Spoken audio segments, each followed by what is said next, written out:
like to call upon Shri Ashish Kumar Chauhan.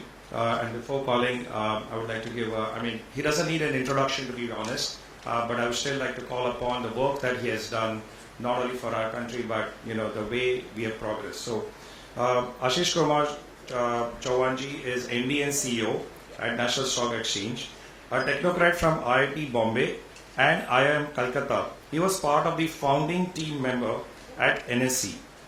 He is credited with the setting up of the first screen-based trading in India, mobile trading, mutual fund distribution through exchanges, markets for SME shares, satellite telecom, the Nifty index, derivative tradings, and many other modern developments in the Indian Stock Exchange. He is also considered as the father of the modern financial derivatives in India. He has also played a very significant role in the establishment of the Social Stock Exchange. He is also faculty at the Nottingham University, United Kingdom, and Toronto Metropolitan University, Canada. Prior to joining NSE and back in 2022, he was MD and CEO of Bombay Stock Exchange for about 10 years.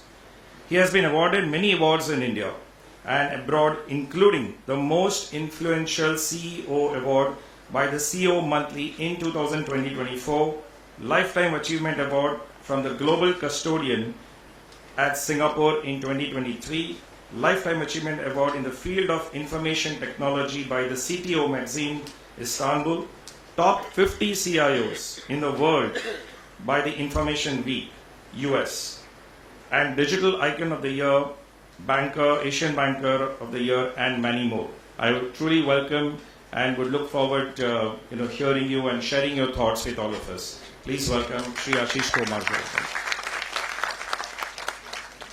We would also request Atul Nagaraj ji to please felicitate Ashish ji with a bouquet.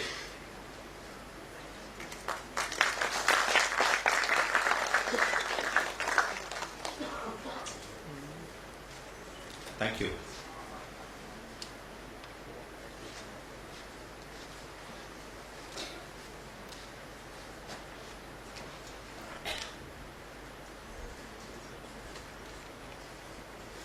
मंचासीन महानुभाव मित्र गण, आज role of development sector in building विकसित भारत के ऊपर बात करनी है। पूरा प्रकल्प जो है वो कैसे भारत को विकसित भी बना जाए और कैसे हर व्यक्ति को, भारत के समाज को, व्यक्ति को सिर्फ मटेरियली नहीं लेकिन spiritually, mentally, physically, fitness wise भी हम कैसे उनको एक तरह से उभार के लाते हैं।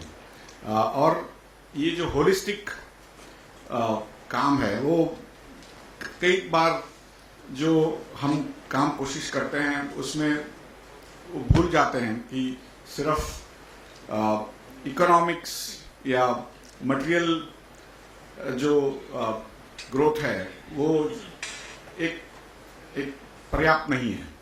हमें हर तरह से काम करना है और मेरा हिसाब से सेवा सहयोग जो करते आया और करते रहेगा, वो आदरणीय प्रधानमंत्री जी का जो विकसित भारत का सपना है 2047 का, वो साकार करके ही रहेंगे, ऐसा मुझे लग रहा है। एनएससी की तरफ से स्वाभाविक है कि एनएससी सामाजिक संस्था है, भारत के कॉमर्शियल विकास के लिए काम करती है। हमारे वहाँ what we manufacture is trust. आज करीब भारत में 19,300 से अधिक पिन कोड है, उसमें सिर्फ 30 पिन कोड में एनएससी के निवेशक नहीं है।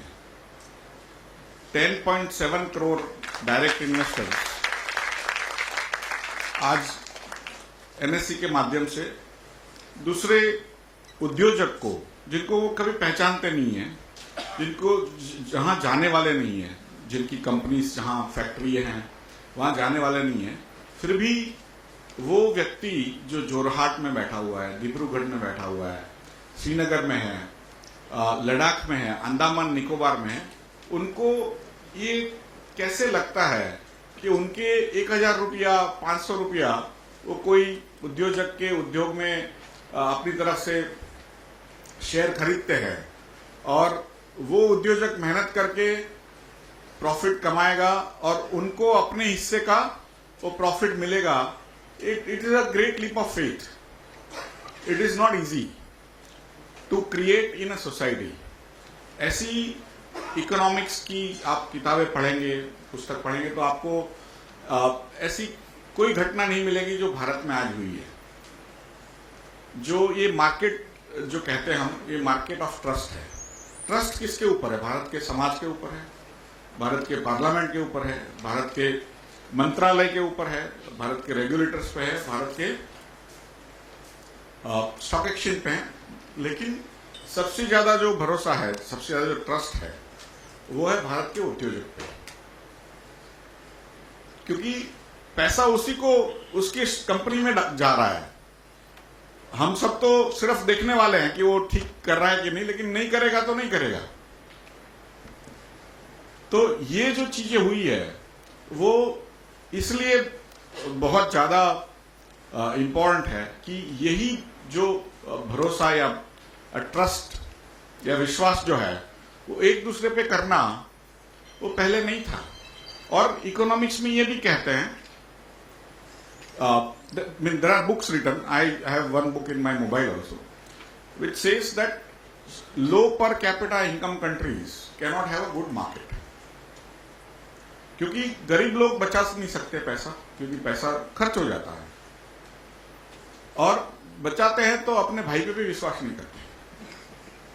वो गोल्ड में डाल सकते हैं, रियल एस्टेट में डालेंगे, लेकिन जो ये विश्वास की जो वेल्थ है, संपत्ति है, आज भारत की जितनी भी संपत्ति आप गिनते हो, कितने बिल्डिंग्स गिन लिए, कितना गोल्ड, कितना ज्वेलरी,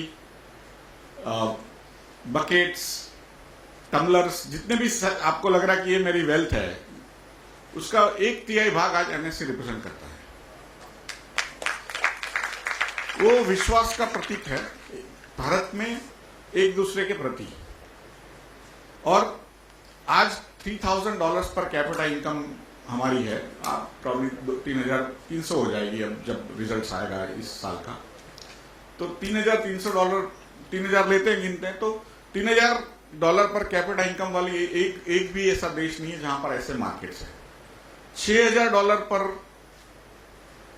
पर्सन इनकम में भी ऐसा मार्केट नहीं है. 12,000 पर भी नहीं है, 24,000 पर भी नहीं है.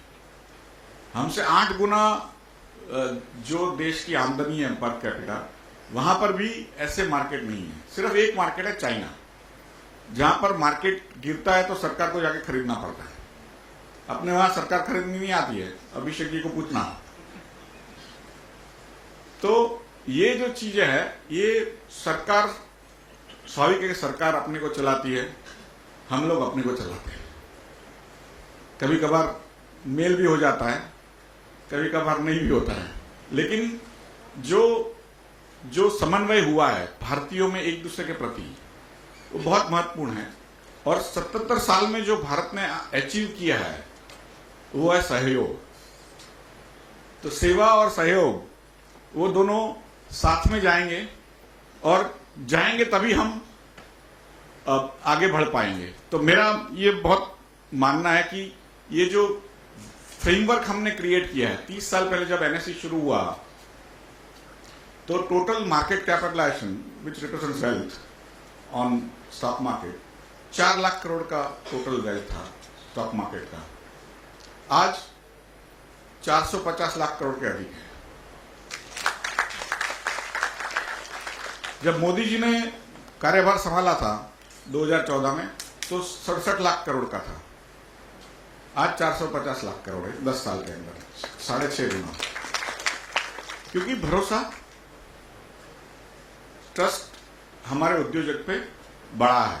कई बार कोई भी कारण से हमको लगता है कि भाई कई जगहों पे उद्योजक पे अटैक भी होते हैं कि भाई ये लोग ऐसे करते हैं, वैसा करते हैं, लेकिन ओवरऑल जिनके भी पास थोड़ा भी धन संचय है, वो आज उसको पता है कि जो व्यक्ति दूसरों के लिए जॉब क्रिएट कर सकता है वो व्यक्ति अच्छा व्यक्ति है, और जो व्यक्ति खुद काम करके नेचुरली वो भी मुनाफा कमाएगा, लेकिन दूसरों को भी मुनाफा बांटने की कोशिश करता है तो वो भी अच्छा व्यक्ति है। तो यही हमारे 77 साल की कमाई है, लेकिन उसको अभी ये जो फ्रेमवर्क हमने बनाया है वो कॉमर्शियल व्यवहार के लिए बनाया है। अब उसको कैसे सोशल एरिया में ले जाए, तो आदरणीय वित्त मंत्री जी ने 2019 के बजट में एक प्रवचन में कहा था कि हमें सोशल स्टॉक एक्सचेंज की आवश्यकता है, कि जो चीज हम कॉमर्शियल रिलेशनशिप में कर रहे हैं निवेश में, उसको ही कैसे सोशल स्टॉक एक्सचेंज के रूप में एक रूपांतरण करें। यही फ्रेमवर्क लगा के अल्टीमेटली तो ट्रस्ट लाना है। जैसे हम किसी को दान करते हैं तो पता नहीं है कि वो दान सही पात्र को हुआ है कि नहीं, वो पात्र उसका सही उपयोग करेगा कि नहीं। तो इसलिए आदरणीय वित्त मंत्री जी ने ये सोशल स्टॉक एक्सचेंज की कल्पना उनके बजट में की थी, और उसके बाद कई कमेटियां बैठी, और पिछले साल उन्होंने अपने रेगुलेशंस निकाले सोशल स्टॉक एक्सचेंज के, और इस साल हमने एक छोटा सा कदम रखा है उस तरफ। आज 10 एनपीओस प्रोजेक्ट्स, कई एनजीओस हमारे पर आज लिस्टेड है, उसमें से 10 एनजीओस ने अपने प्रोजेक्ट्स को एनएससी पे लिस्ट किया है। किसी ने 50 लाख लोगों से लिए हैं, किसी ने 10 करोड़ भी लिए हैं। तो ये जो एक नया रिवॉल्यूशन होने जा रहा है, नई क्रांति होने जाएगी, जो एनएससी का जो एक एक्सपेरिमेंट हुआ 92 से 94 में, और उसके बाद निरंतर लोगों का भरोसा हमारे उद्योजकों पे बढ़ा, क्योंकि ट्रांसपेरेंसी आ गई। जो भी करते हैं उद्योजक, और या नहीं करते हैं, या कोई इम्पोर्टेंट इवेंट होती है उनकी कंपनी में, तो उनको हमारे निवेशक को बताना पड़ता है। कई लोगों को ऐसा लगता है कि नेशनल स्टॉक एक्सचेंज हो या कोई सेबी हो, उनके पास बहुत सत्ता होगी कि किसी को कुछ गलत किया तो जेल में डाल देंगे। हमारी कोई सत्ता नहीं है। हमारी सत्ता इतनी है कि आपने जो इंफॉर्मेशन दिया वो हम हमारी वेबसाइट पे डालें, उतनी ही सत्ता है। लेकिन वो ट्रांसपेरेंसी की जो सत्ता है, उद्योजक से इंफॉर्मेशन लेके पब्लिक को देने की, उसकी वजह से एक क्रांति आई है। तो वही जो सोशल सेक्टर में कैसे हम information about the project, about the NGO, उसका ऑडिट हो, उसकी जो इंफॉर्मेशन जिस हेतु के लिए पैसे लिए हैं वो कैसे उसका उपयोग हुआ है, और उसमें क्या रिजल्ट जो हमने सोचा था आया कि नहीं, वो जो पूरी प्रक्रिया है वो ये सोशल स्टॉक एक्सचेंज के माध्यम से अब धीरे धीरे होने लगी है। तो क्योंकि ये सोशल फ्रेमवर्क और एनजीओ से भी लोग यहाँ बैठे हुए हैं, इसलिए मैं ये बात कह रहा हूँ कि जैसे, और हर चीज का शुरुआत छोटा ही होता है। एनएससी भी जब शुरू हुआ तो दिन के 200 ट्रेड नहीं होते थे, आज दिन में 30 करोड़ ट्रेड हो जाते हैं। एनएससी में 2000 करोड़ ऑर्डर आते हैं एक दिन में, जो विश्व में जितनी भी एक्सचेंज ऐड कर लो तो भी उतने नहीं आते विश्व में। तो यही काम हमारा एक विजन है, based on honourable finance minister vision, कि जो कोई व्यक्ति 1 लाख रुपया, 25,000 रुपया, 1000 रुपया निवेश करने जा रहा है अपने भविष्य के लिए, तो उसमें से भारत की परंपरा रही है कि हम थोड़ा दान भी करें। तो उसमें 10 रुपया, 100 रुपया, और जितने भी एनपीओ के इश्यूज खुले होंगे उसमें भी दान करें। जरोदा से या इंडिया इन्फोलाइन से, या जितने भी आप स्टॉक ब्रोकर्स को यूज करते हो, वो आपको जैसे जब ट्रैवल करते हो तो ट्रैवल वो पोर्टल आपको कहता है ना कि आपको 5 दिन का इंश्योरेंस चाहिए कि नहीं, तो आप वहीं पे ट्रैवल का इंश्योरेंस खरीद सकते हो। वैसे ही ये सामाजिक इंश्योरेंस है, दान जो है। तो आप जब 25,000 रुपया निवेश करने जाते हो तो 5-25 रुपये का दान आप करना चाहते हो, तो वो भी सोशल स्टॉक एक्सचेंज के माध्यम से आगे जाके कर पाओगे। ऐसी हमारी उम्मीद है। आप सब सोशल स्टॉक एक्सचेंज में बढ़ चढ़ के हिस्सा लेंगे और सेवा सहयोग का भी सहयोग करेंगे। ऐसी सभी को विनती। धन्यवाद।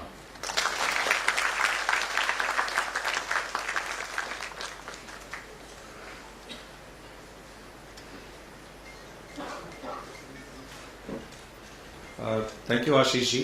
आपने सोशल स्टॉक एक्सचेंज के बारे में काफ़ी अच्छी माहिती दी है. Interestingly, what Seva Sahayog is also hopefully this year planning to enroll itself in the social stock exchange. हमारी preparation इसके ऊपर चल रही है. Hopefully you will hear the good news soon. So thank you Ashish ji. Next, I would okay, before we proceed, I would request Atul ji to please give a small memento to Ashish ji. This is a painting done by one of the students of our Abhyasikas itself.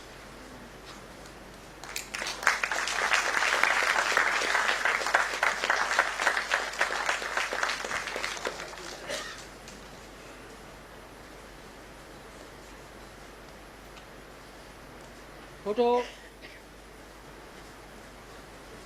Okay, thank you everyone. We will now have the next round. So thank you. You might please take your seats. Thank you for your time.